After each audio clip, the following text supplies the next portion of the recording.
Hello and welcome back. In this video, we'll see how to add regressors, and more specifically, we will add information about US holidays in our model and then add regressors like temperature and humidity to improve performance of the model. Bike rentals can be affected by national holidays, so let's try to incorporate that information in our model. I'm going to go back to line 20 and add another line of code, and we'll make use of add country holidays. Our model is M, and then we can provide country name US. Let's rerun these codes. Now if you want to check within M train.holiday.names, if you run this, so this is a list of 13 holidays in US. We can rerun the predictions and then the forecast.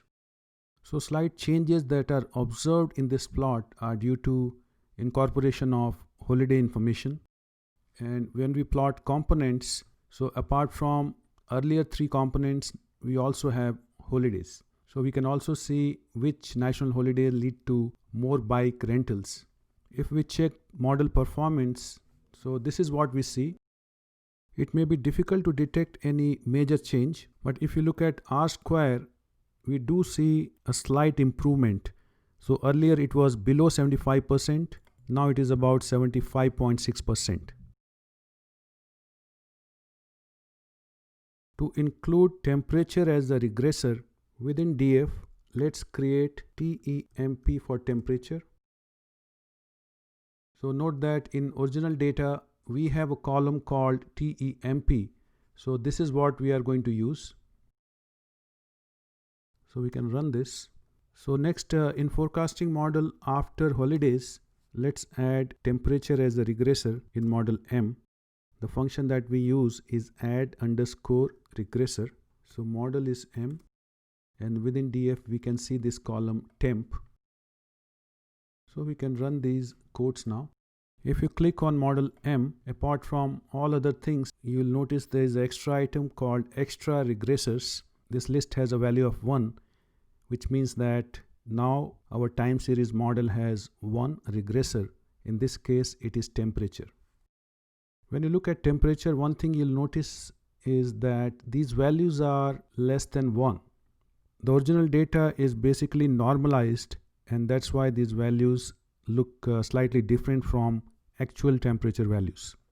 Before we run this prediction, we have to make some changes because we are predicting for next 10 days, and the problem is that our actual data has values only till end of 2012.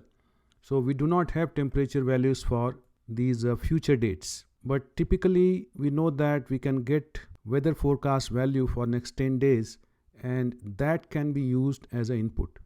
So one thing to remember is anytime we are using regressors within the time series model, we have to make sure that those regressors will be available for future dates.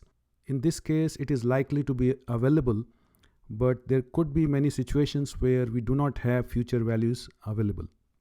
Let's add some more rows.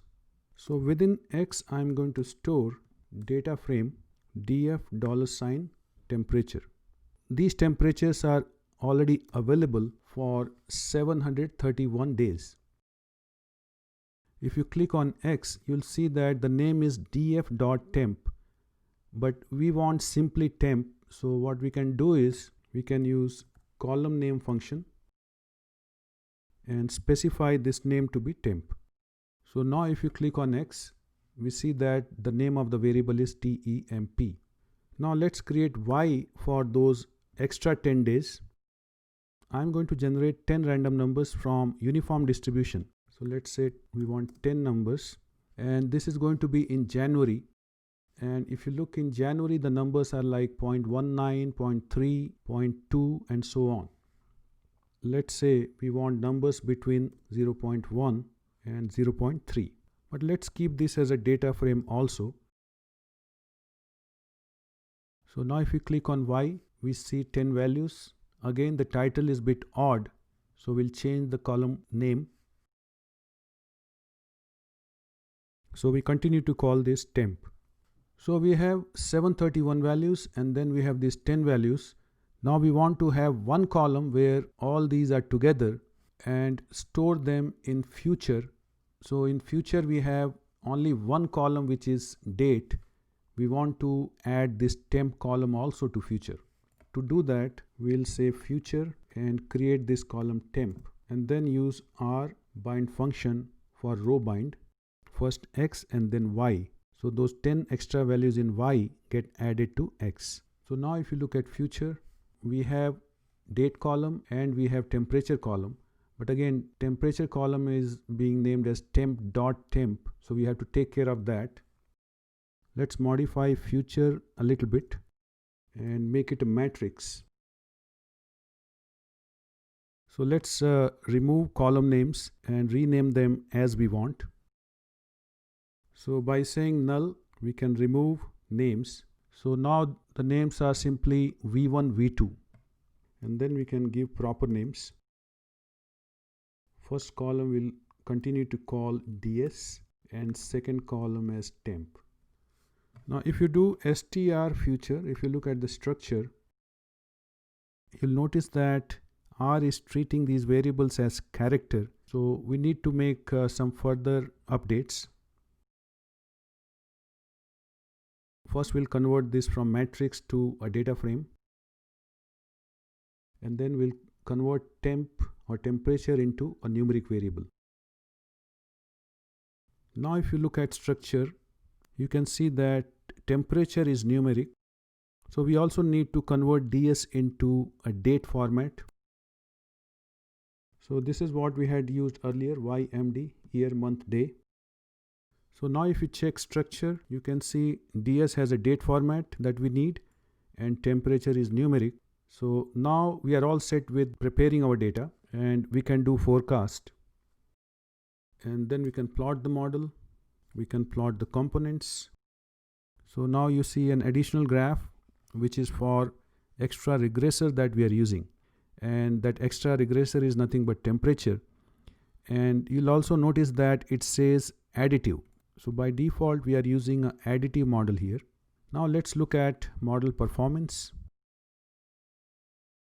If you look at R square, so now it has gone above 77%. So we do see an improvement by adding temperature as one of the regressors. Now let's add a second regressor, humidity.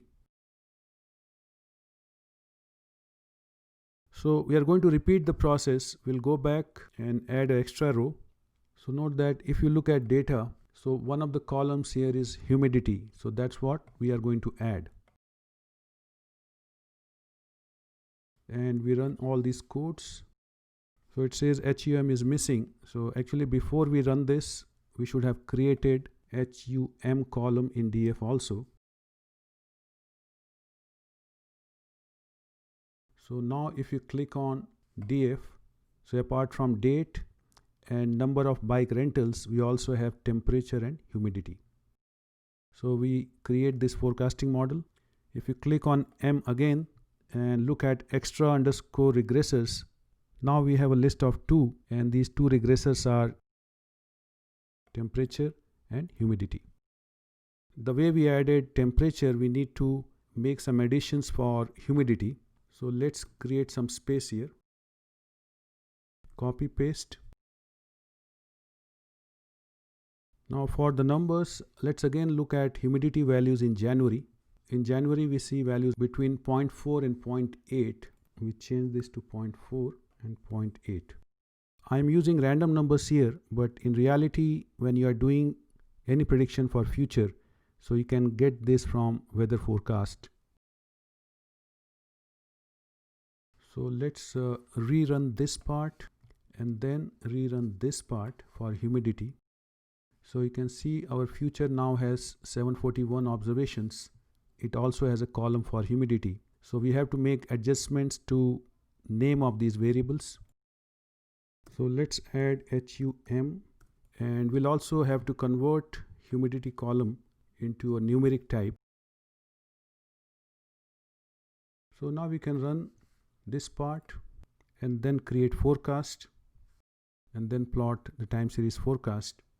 If you run the components, so effect of all the extra regressors are combined in this one graph.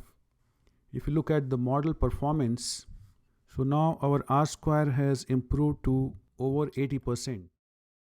To summarize, in this time series forecasting with regressors, we made use of bike rental data, and then we created a time series forecasting model, and finally added two regressors, temperature and humidity, to improve the model. We also added information about American holidays because this bike rental data was collected in Washington DC. So holidays can also have an impact on how many bikes get rented.